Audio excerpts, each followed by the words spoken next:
Shalom, everybody. This is a continuation of last week's class, which unfortunately, due to my idiocy, was not broadcasted or recorded. We're in hilchot Sanhedrin, chapter 7. I will go ahead and read first. The following law applies when one of the litigants says, "Let so-and-so act as a judge for me," and the other litigant says, "Let so-and-so act as a judge for me." Together, the two judges which were chosen by each of the litigants respectively choose a third judge, and the three of them adjudicate the case for the two litigants. In this manner, a true judgment will emerge. Even if the judge chosen by one of the litigants is a great sage who has received samicha, the one litigant cannot compel the other litigant to have him adjudicate the case. Instead, he also chooses a judge he desires. The following rules apply when a litigant accepts his own or an opposing litigant's relative or another person who is unacceptable to serve as a judge or a witness in his case. If he affirms his commitment with a kinyan, he cannot retract his consent. If he did not affirm his commitment with a kinyan, he can retract his consent until the case is concluded. Once the verdict is rendered and the unacceptable judge ruled in his verdict, or a verdict was rendered on the basis of the testimony of an unacceptable witness, that money should be expropriated. The litigant may not retract. The above, wow, I mean, a rough issue speaking correctly today. The above laws also apply if a litigant accepted a person who is disqualified because he committed a transgression as two witnesses to testify concerning him, or as a court of three judges to rule concerning his interests. Similarly, it applies regardless of whether he gave his consent at the risk of forfeiting rights and waiving a claim that he is pressing, or he gave his consent at the risk of having to pay what the plaintiff demands of him because of the testimony of this unacceptable witness, or because of the ruling of this unacceptable judge.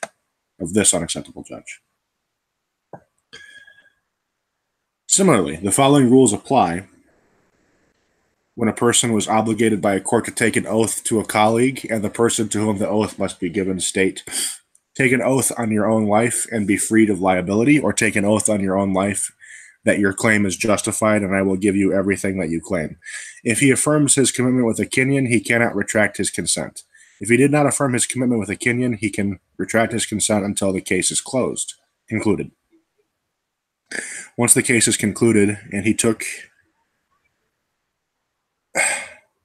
Sorry. I need to get glasses. This is bad. He can retract once the case is concluded and he took an oath as is stipulated, he cannot retract and is obligated to pay. Similar laws apply when a person was obligated to take a shvuat heset and he reversed it and obligated the plaintiff. If he affirmed his consent with a kinyan or the plaintiff took the oath, the defendant cannot retract. Similarly, when a person was not obligated to take an oath and yet he said, "I will take an oath in response to your claim," if he affirmed his statement with a kinyan, he cannot retract. If he did not affirm his statement with a kinyan, he has the right to retract until the judgment is concluded and he actually takes the oath, even though he made his commitment in court. When a person was obligated by a court and then brought witnesses or proof to vindicate himself, the judge is rescinded and the case should be tried again. Although the judgment was already rendered, whenever he brings support for his claim, the judgment is rescinded. Even if the judges tell him, "Bring all the proofs that you have within 30 days, a litigant may have the judgment rescinded although he brings proof after 30 days. What can he do if he did not discover the proof within 30 days, but found it afterwards? If, however, the litigant completed stating his claims, he cannot have the judgment rescinded. What is implied? The judge asked him, "Do you have witnesses supporting your claim?" He replied, "I do not have witnesses." "Do you have proof of your position?" "I do not have proof," he answered. In such a situation, if the court judged him and held him liable, the judgment is not rescinded. Although when he sees that he was being held liable, he declared so-and-so and so-and-so come forward and testify on my behalf, or he produced written proof from his money belt, it is not significant. We do not pay attention to his witness or his proof. When does the above apply? When the proof was in his possession and the witnesses were together with him in the country. If, however, he said, "I have neither witnesses nor proof," and afterwards witnesses came from overseas, or a leather satchel belonging to his father where legal documents were held had been entrusted to another person, and that person and supplied him with proof, he may call on these witnesses and or this proof and have the ruling rescinded. Why may he have the ruling rescinded? Because he could claim the reason I said I don't have any witnesses and I don't have any proof is because they were not available to me. Whenever he could make such a claim and there is substance to his words, he is not considered to have completed stating his claims when he originally stated, I have no witnesses. He may bring the witnesses and or proof and have the judgment rescinded. Accordingly, if he explicitly states, I have no witnesses at all, neither here or overseas, nor any written proof, neither in my possession or in the possession of others, he cannot have the judgment rescinded. When does the above apply? With regard to an adult who was held liable and then brought written proof or witnesses after completing the statement of his arguments. Different concepts apply. However, with regard to an heir who is a minor and the person whose estate he inherited died, and a suit was lodged against him because of that person after he became of age, even though he stated, I have neither witnesses nor proof, and after he departed from the court after being held liable, others told him, we know testimony that favors your father that will cause this judgment to be rescinded. Or the person whose estate you inherited entrusted this written proof to me, he may bring the testimony or the proof immediately and have the judgment rescinded. The rationale is that a minor is not aware of all the proofs possessed by the person whose estate he inherited. The following rules apply when a person affirmed his consent to the following agreement with a Kenyan. If he does not come on this and this day and take an oath, his colleague's claim would be accepted, and that colleague could take whatever he claims without taking an oath. Alternatively, if he does not come on this and this day, take an oath, and collect his due, he forfeits his right to the claim. Nothing is to be granted him, and his colleague is to be released of liability. Should that day pass and he not come, the stipulation is binding and he forfeits his rights. If, however, he brings proof that he was held back by forces beyond his control on that day, he is not bound by his agreement. He may take an oath against the claim issued by his colleague as before. Similar laws apply in all analogous situations. And with that, I have to let my dog out, otherwise we're going to have a floor mess. So discuss amongst yourselves. I will be back in a minute. Be clean.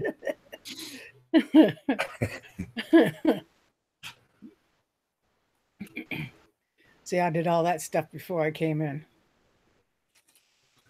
Nice. Let the dog out, ate my snack, and then took my meds. So, hey, I'm good.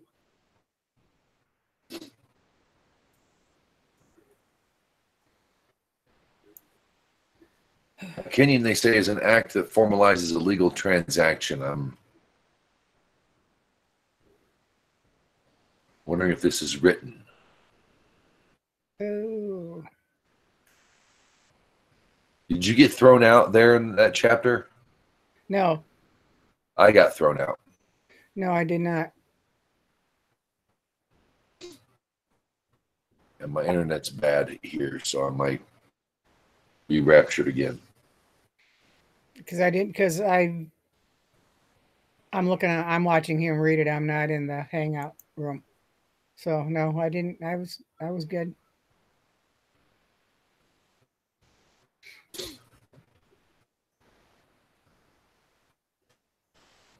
So did you have a good Shabbat? Yeah. Good. Nice. It was good. How about you? Me too, for a change, believe it or not. Good. It seems like whenever I get to Thursdays and Fridays are really hairy around here. Seems like the closer God is, the worse things get around here. And it's like, yeah,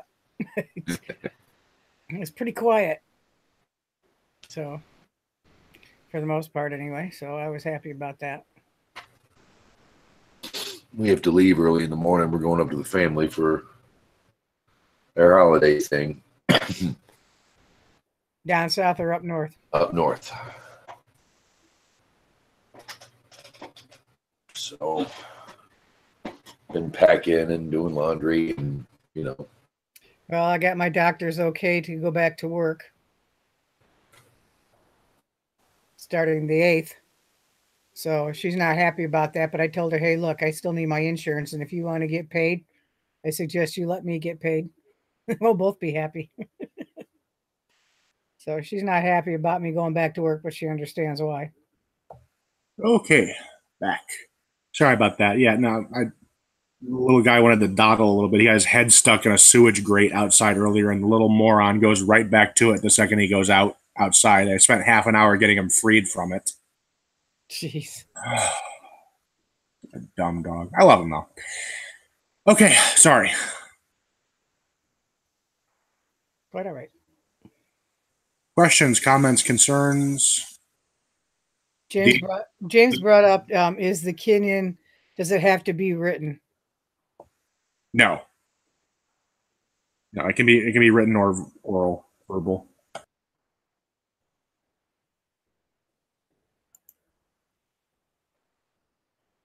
But you do need witnesses. Okay. James, anything? He might have gotten knocked out, but I'll go ahead and read this if you want me to. Okay. Chapter 8. Okay, when the court reaches a split decision, some say that the defendant is not liable, and others say that he is liable. We follow the majority. This is a positive mitzvah of the scripture origin, as in Exodus 23:2 states, follow after the inclination of the majority. When does this above apply? With regard to financial matters and with regards to laws involving questions of what is forbidden and what is permitted, what is impure and what is pure, and the like. With regard to capital cases, different laws apply if there is a difference of opinion whether the transgressor should be executed or not. If the majority rule to exonerate him, he is exonerated.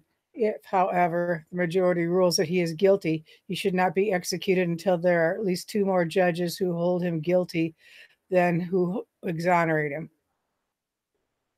According to the oral tradition, we learn that the Torah warned us against saying, Ibid, do not follow the majority to do harm. That is to say, if the majority are inclined to do harm, example, execute the defendant, you should not follow them until there is significant inclination and there is a majority of 2 judges who rule that he is guilty. This is implied by Ibid to follow the inclination of the majority and influence the judgment. A positive inclination may be made on the basis of majority of 1, a harmful inclination on the basis of a majority of 2. All these concepts are based on the oral tradition. 2. The following laws apply when there is a difference of opinion within the court of 3 judges with regard to monetary issue. If 2 say the defendant's claim should be vindicated and 1 says that he is liable, his claim is vindicated. If 2 say that he is liable and 1 says his claim should be vindicated, he is held liable. If 1 says that his claim should be vindicated and 1 says he is liable, or 2 say that his claim should be vindicated or that he is liable, and the 3rd judge says, I do not know, we add another 2 judges. Thus 5 judges debate the matter. If 3 say the defendant's claim should be vindicated and 2 say that he is liable, his claim is vindicated.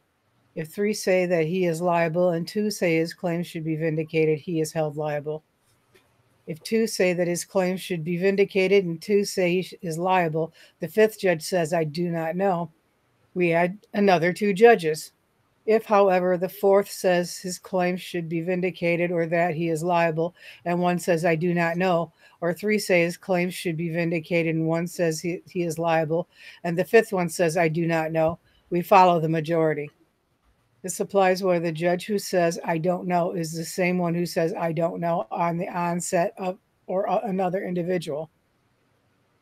If in this situation as well, the opinions are evenly balanced and 1 says, I don't know, or if any situation that there is a doubt, we continue to add 2 more judges until we reach 71 judges. Dang.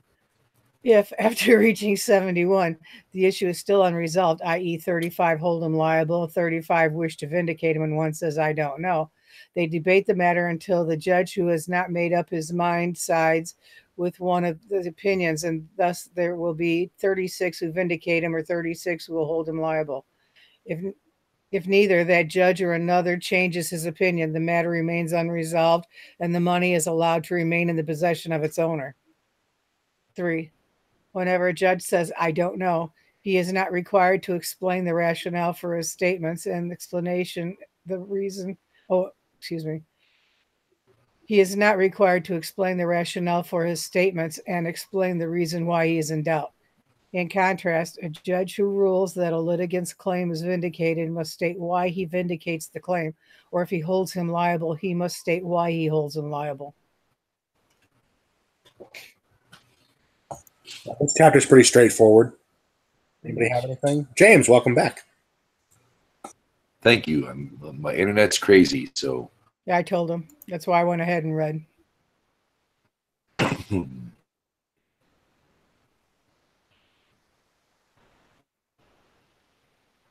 Do you need a minute to glance over or no? I'm glancing. Do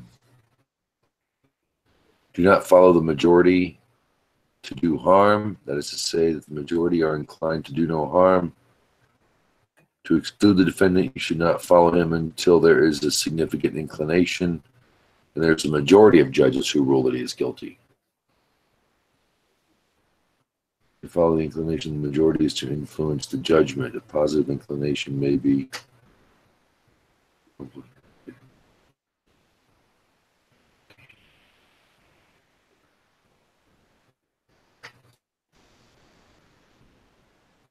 it looks pretty straightforward. That's what Gaff said. Keep adding judges. That would be some case to get to 71 judges.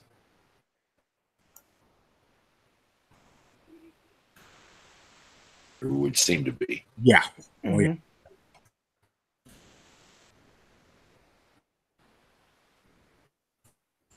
Okay. Would you like me to take over for chapter 10? Chapter 9. Chapter 9. 9. Oops. Yeah. No, it's okay. I was actually on 9 looking at the. Well, 99 out of my 100 classmates thought I was bad at math. The other 3 thought I was good at it, though. Boom, boom. Okay.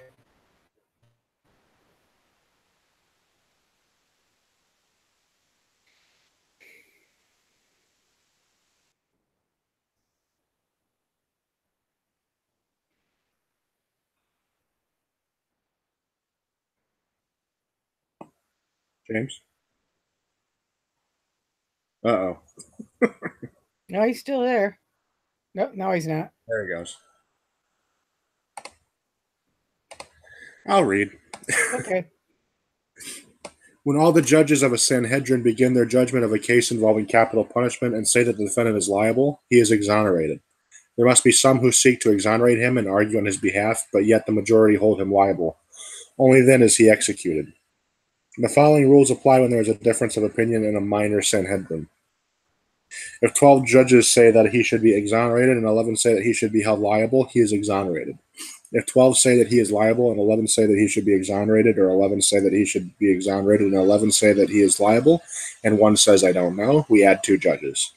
And if there are 12... Who says, I don't know, is considered as if he does not exist, or he cannot change his mind and explain why the defendant should be held liable. Thus, after the addition, there are 24 judges aside from the person who says, I don't know. Bless you. Excuse me. If 12 say that he should be exonerated and 12 say that he is liable, he's exonerated. Have I read that yet? No, go ahead. If 12 say that he should be exonerated and 12 say that he is liable, he is exonerated. If 11 say that he should be exonerated and 13 say that he is liable, he is liable. This applies even if one of the original judges says, I don't know, for there are 2 more judges who rule that he is liable. If 12 say that he should be exonerated and 12 say that he should be, or that he is liable, we add 2 judges, and similarly, if the balance is not broken, we continue to add 2 judges until there is at least 1 more judge who rules that he should be exonerated, or at least 2 more judges who rule that he should be held liable. If there are an even number of judges on both sides, and, one says, I don't know, or if the number of judges who rule that he is liable is only 1 more than those who rule that he should be exonerated, we would continue to add judges until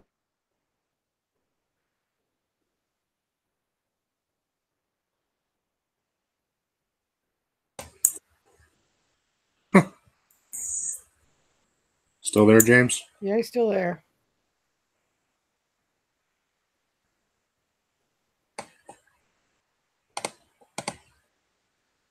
Just don't hear him, that's all.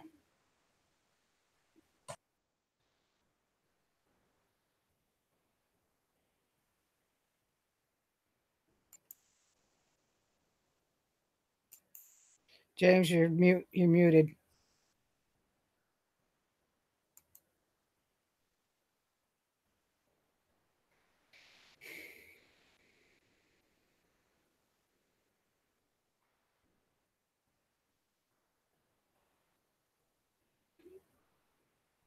Am I still here?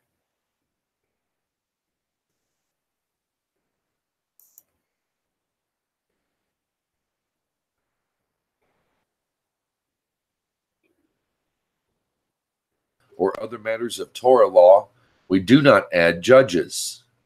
Instead, they debate against each other, and the ruling follows the majority. If their difference of opinion involves whether a person will be executed, they should debate against each other until they either exonerate or hold him liable. Okay. Okay, I got it. I think we've all heard most of that. On the Supreme Sanhedrin, is that because we've reached 71 or we've reached the amount? Right. Okay, that's it.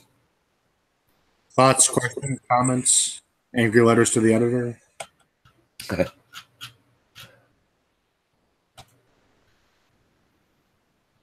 No, it's pretty clear.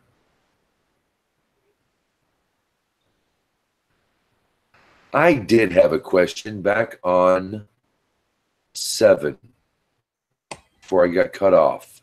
Okay. A Kenyan. Mm-hmm. An act that formalizes a legal transaction. Is this like a wax ring signet or a signature, or how does this come about? How does a Kenyan come about? It's basically any legal means of acquiring something. That's the broad definition of it. It's also like a transactional agreement. It can be written, like a contract type of thing. It can also be verbal, like an oral thing, but you have to have at least two witnesses. Understood.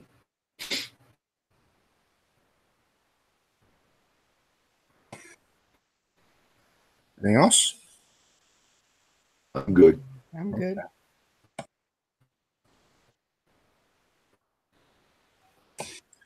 Chapter 10.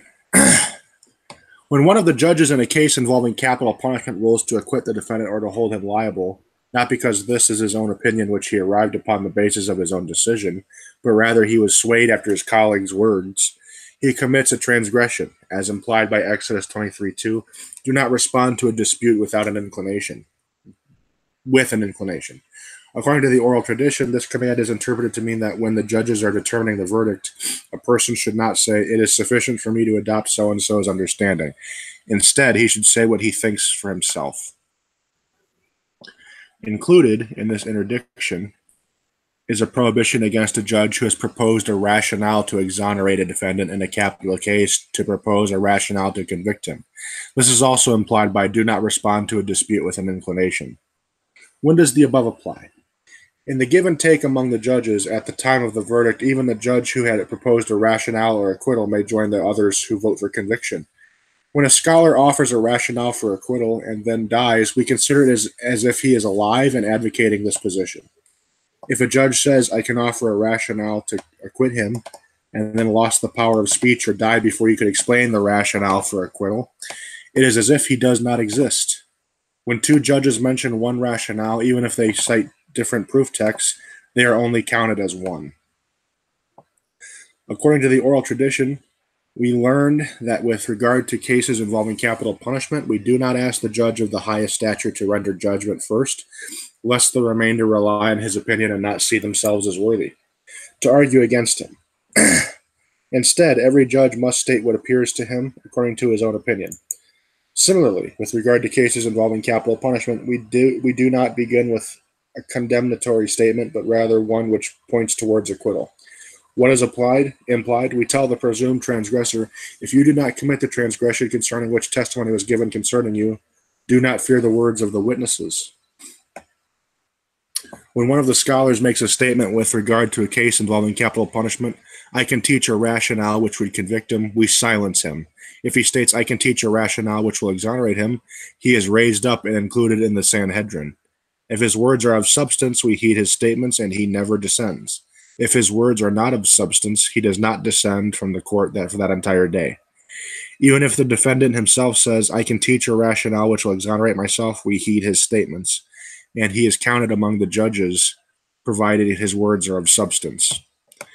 When a court errs with regard to a case involving capital punishment and convict an innocent person, ruling that he is guilty, and later they discover a rationale that would require that ruling be nullified and he be vindicated, they nullify the ruling and retry the case. If, however, they erred and acquitted a person liable to be executed, the judgment is not nullified and the case is not retried. When does the above apply? When they erred with regard to a matter that the Sadducees would not acknowledge. If, however, they erred in regard to a matter that the Sadducees acknowledge, we retry the case and convict him. What is implied? If they said that a person who has adulterous or incestuous anal intercourse, God, that's gross, he is not liable after they released him. He is retried and executed. If, however, they said a person who merely entered the woman's anus with the crown of his organ is not liable, and they released him, he is not retried. Similar principles apply in all analogous situations. And I see James has left us again. All right. There he is again. Yep. You hear us, James? James, can you hear us? Hello? No, I guess not. It's like you two go blank and I'm wondering if it's me. So you'll hear me say, am I still here?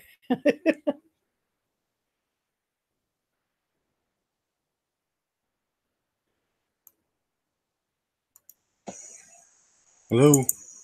I'm here. Okay.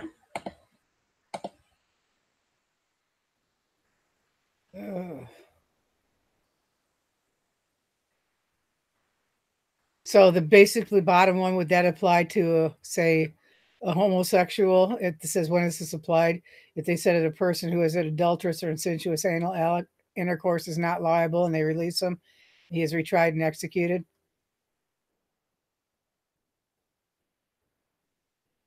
I would think so, yeah. Okay. James? Check 1, 2. Okay. Interesting. Okay. Oh, I got a lot of reading ahead of me. Okay. Shall I move on or wait for him to click back in? Let's see if he drops back in. Okay.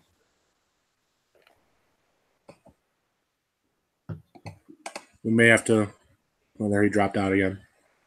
Let's see. If this goes on much longer, we'll postpone the broadcast until such time as James has better internet. Yeah. This could get old pretty quick. Right.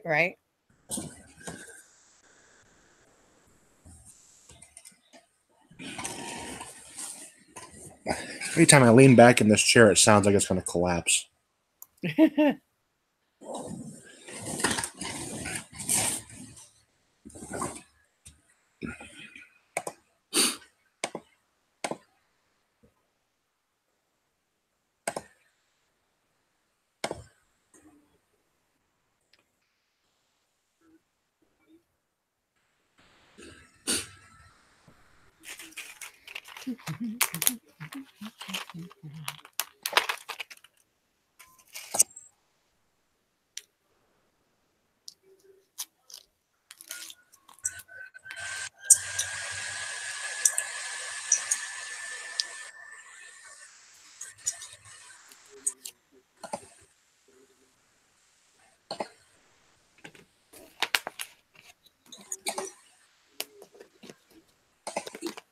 There he is.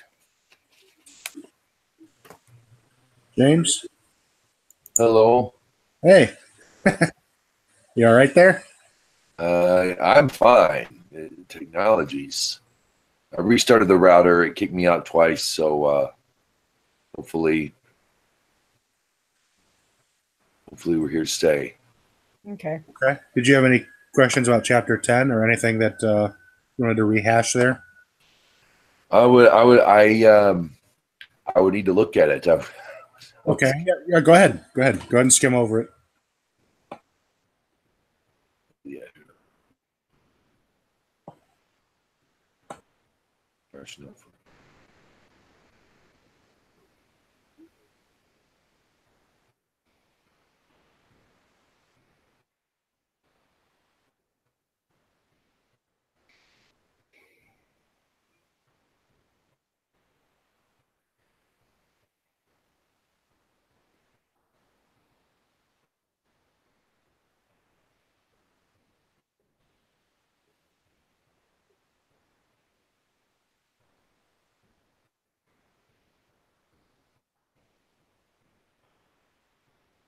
I can teach a rationale which will exonerate him.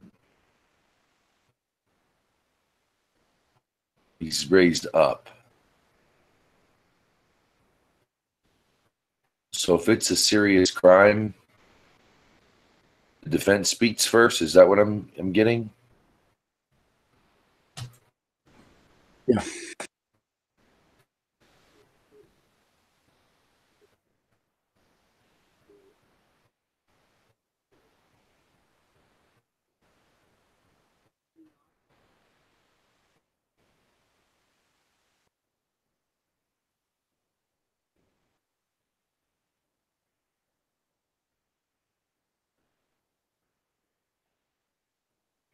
Okay. You good, James?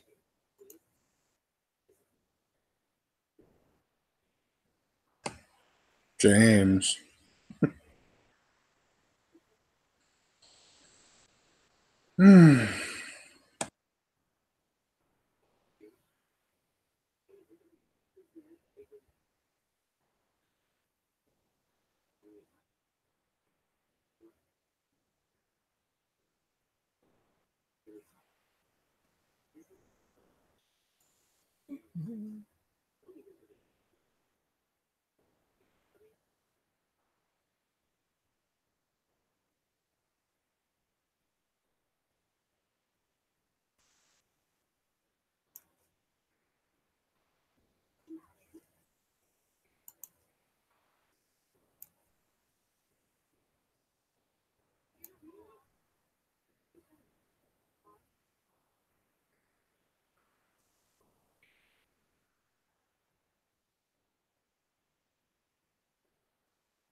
Okay.